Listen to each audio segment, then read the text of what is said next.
This is Apple Card, a credit card created by Apple, not a bank. So it's simple, transparent, and private. And it's the only credit card designed to take advantage of the power of iPhone. Whack! Yes, you just heard me call the Apple credit card, in my opinion, is whack. And especially if you know about credit cards within the game, you realize this is a very mid-range, mediocre card. And Apple, once again, is using the Apple distortion field to make something look way better than it actually really is, which is a mediocre, middle of the range sort of starter card, and you could be doing a lot better with other cards out there. But Apple is sort of taking advantage of what I feel a lot of people out there has lack of credit card knowledge to be able to promote this to being, once again, better than what it really is. Let's start off by talking about the card itself. So the card itself is made of titanium and metal, which is pretty cool. But to be honest with you, the novelty of that wears off really fast. I have two metal cards that are like that, and it was pretty cool for the first couple of times I played around with it. But after a while, the novelty, like I said, wears off, and you end up either paying online majority of the time, or you end up using tap to pay, and that's what I particularly do with Samsung Pay. It's a clean design, just a magnetic strip and your name on it, and the built-in chip in there with it, and that's all you get. There is no credit card number or anything on it. You have to actually get that information from your iPhone, which this is directly connected to, and uses security built into the iPhone and your Face ID to be able to get the numbers and the CVV pin and things like that when you want to make purchases with the card. Nice that they have the security built in there with that. Nice that they kind of protect that. A lot of digital wallets use virtual numbers anyway, so even if you have your card in there, it usually gives another card out when you use it for tap to purchase with it anyways, and you give another number and CCV code that you give them to protect it, so the store that doesn't directly have your card, they have another card with it. It's cool that they've done that feature, but it's not something that's, I would say, totally revolutionary with that. Now, that's pretty much the card itself. It's issued by Goldman Sachs. That's the bank that's back behind it. Apple is really taking more of a front face to this, so it's not just a branded card. It's really kind of Apple saying, hey, this is our credit card that we're offering to you. But since they're not an official bank, they have enough money to be one. But since they're not an official bank itself, they have to use an issuer, and Goldman Sachs is essentially the issuer for it. It is also a MasterCard, which is okay. MasterCard cards tend to be in the mid-range starter type cards versus Visa, which tend to have the more higher tier premium credit cards. MasterCard does have World Elite, so they have a few of them out there that are called MasterCard World Elite cards.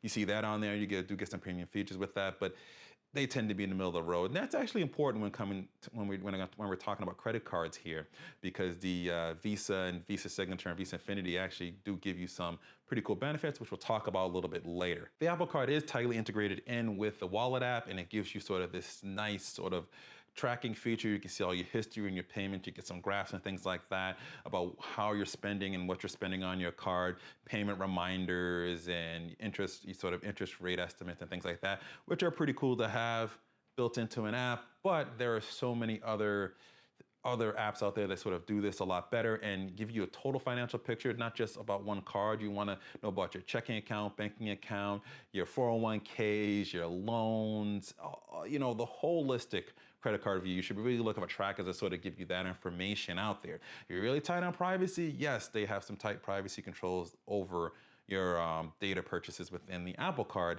So that might be some important to you. You might want to go with that in particular, but I'll be honest with you, you really want something like Personal Capital, which I use myself. I know a lot of people use Mint, and there's some other ones out there to get more of a holistic picture of your financial situation, which is going to help you make better purchasing decisions overall when you have that. Apple also boasts about having no fees on this card, no late fees, no foreign transaction fees, and things like that. Pretty cool for a card at this tier to not have any foreign transaction fees. It's pretty good to have, because you usually have to get that with higher tier travel cards, so you don't have to pay that percentage. No late fees, which are nice to have, but you should have your card set to, any credit card you have, you should have it set to at least paying the base minimum payment automatically, and then going in and paying it off in full to avoid interest, or paying as close as you can to pay as little interest as possible, because, you know, life changes, things can change like that. But you want to make sure at least the minimum payment is guaranteed to be paid off to avoid any late fees, because if you do get a late, even if Apple isn't charging you, they might report that to your credit bureau, and having a late fee on your credit report or a late payment on your credit report marked is pretty significant and pull your credit down dramatically, and those stay on there for 7 years. The impact weakens over time, but within the first 2 years, it can really affect any other cards or any other types of credit that you might want to get. So make sure you have auto pay turned on for at least a minimum payment to avoid any sort of missed payment. Now let's talk about the reward system that you have here with the Apple Card. It's a 3-2-1 cashback card, basically. So it's 3% back on all purchases from Apple, apple.com, I'm assuming iTunes as well too. That's nice if you have a lot of spend in Apple, within the Apple Store, within the iTunes Store. You get 3% back on that. That's the highest or percentage cashback that you could earn within the card. Not the best, but it's there for that reason, obviously, because it's Apple. Now it has 2% back here on any time you use Apple Pay. So you need to make sure that the website that you're going supports Apple Pay to get the 2% back. The in-app purchase also has Apple Pay option on it to support that. Or if the store you go into has the ability to use NFC payments with Apple as well. This is where things can get a little bit tricky because Apple uses NFC while Samsung uses NFC plus MST payments to be able to sort of imitate that magnetic tap there with it. So that gives it a much greater advantage over Apple Pay. So there could be a lot of cases where you can't tap the pay and you end up only earning 1%, which is what you earn on everything else in the 1% sort of category, just sort of that fill-all. The reward system is very meh compared to the other ones out there. And yes, they do give you your cash back within 24 hours. Nice that it has that. It's kind of them rebranding sort of the purchase eraser sort of thing that sort of happens with a lot of other cards. Capital One has that. So does Bank of America and a few other cards as well too. You can use your cash back as instead of taking it back as cash, which you can do with the Apple Card here and deposit it into your bank account. They say, well, you can use it right away. That's nice, but truthfully speaking, with rewards, you really want to build those rewards up to get something later down the line. You don't want to be instantly using it right away.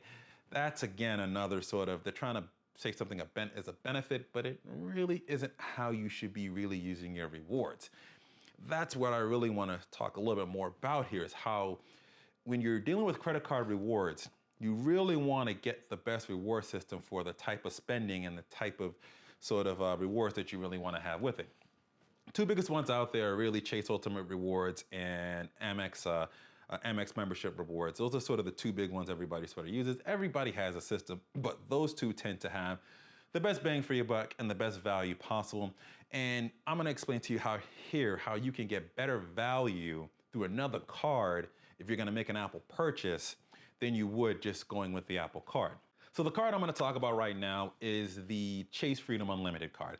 I typically stay in the Chase Ultimate Rewards program. It has some really nice benefits and features, and it's really easy sort of to get everything together and get the best bang for your buck when it comes to the points. So the Freedom Unlimited is the card I'm going to use in comparison to the Apple Card here, and they're kind of in the same tier. Right now, Chase Freedom has a deal for the first year. You earn 3% back on anything you swipe on the card up to $20,000 within the first year. So that's already a big feature already to have. It also has 15 months zero interest. So if you need to pay for a big purchase, which a lot of Apple products are big purchases, let's say you're going to college or something like that, you need something for school, you need to get a laptop or something, you can pay that off over time with no interest that you have to pay on it, versus Apple, from what I see, they don't have a zero interest or interest-free period from what I've seen within the fine print or any other purchase. They could run some type of special in the store. Who knows? That could kind of give you that. But as I can see right now, it doesn't seem like they have that. But let's go back into comparing it to Chase Freedom. Now, you get the 3% back. With that, you also get the 15 months 0% APR on that as well too. Their APRs will roughly be about the same after the promotional period sort of ends. But Chase has something called Shop Through Chase. You go through Shop Through Chase, Apple is on there. You get 2% back extra if you go through Shop Through Chase, click on it, it basically puts a cookie within your browser, opens up to the Apple website, and if you make a purchase all the way through there, which you should do, even if you want to do in-store pickup, you'll be able to earn extra 2% back. So you get 3% on the basic, or 3x on just the purchase alone, Then because you went through Shop through Chase, you get an extra 2% on top of that as well too, or 2x. I know I'm using it interchangeably, but you get my point here. See, basically you can earn 5% back versus the 3% back that you earn from Apple. Comparing that out here, let's say you make a $2,000 purchase, you need to go to college, you need a laptop, blah, blah, blah, iPhone, ends up being $2,000 in total spend that you have on there with it. If you just do it through the Apple Card, you're only going to get about 3% of that back. You're going to have to pay interest probably over time. And you're probably looking at something about $60, a little above $60 or so back in terms of cash back there with it, if I'm doing the math right off the top of my head. That's nice, but the interest is going to sort of eat up the cash back that you're getting anyway, so you're not really benefiting from that. If you do what I said to do and go through Shop through Chase, you're going to earn 5% right now on that, which is going to give you $100 back. You're going to have 0 interest on that for the next 15 months. And that $100 is in your pocket. That's cash back that you can take and just throw it into the bank if you want to, or you can use it to raise some purchases, whichever you want to do, make a statement credit, whatever. But the whole idea with Chase Ultimate Rewards is truthfully to build up those reward points over time. You really want to sort of have a good reputation with Chase because eventually, if you're doing this the right way, you want to get yourself a better card, more of the travel cards, something like the Chase Sapphire Preferred or the Reserve card. Those are 2 cards I would definitely recommend there with that. The big benefit of that is if you're somebody that's a travel person, you're going to be able to use this Chase's portal to actually get more bang for your buck. So basically with Ultimate Rewards, you can actually transfer points between the cards. So you can take that $100 that you had, that you got from your Apple purchase, push that down to your Chase Sapphire Reserve card, and let's say you want to purchase a trip on there. If you use Reserve, the Reserve card gives you 50% more on travel purchases when you go through Chase's site. So that $100 turns into $150 worth of travel. And it's about, it's a little bit less than that, it's about 25% or so if you just have the Preferred card. You can flip that $100 that you get through how I kind of did the math here on this to $150 in travel rewards. If you don't want to do that, you still get the cash back as you normally would, and you're still getting more cash through Chase's system than you are going to get through Apple's system. And the nice thing about Chase's system is, while I just mentioned there that the going through Shop through Chase and the Apple sites on there are tons of sites on there that are available to earn more bonus cash back on, including with the basic cashback number that you get with the Ultimate, the unlimited card there. In a long rant there, but you can see that you earn a whole lot more doing it in this direction than you would doing it with anything else. And quite frankly, that's where I sort of see the flaws in the Apple Card, why I call it whack, why I think you'd be better served with getting other cards, flex of the decade, or being cool, status symbol, whatever the case may be you want it to be. That's not what you want to be focused on when you're talking about credit and your financials. You want to get the best bang for your buck. You want to get the best cash back you can get for it, and you want to be as responsible as you possibly can be, and you also want to get the best travel benefits that you want to as well to it. All 3 of those should matter to you when you're thinking about the credit cards that you're getting.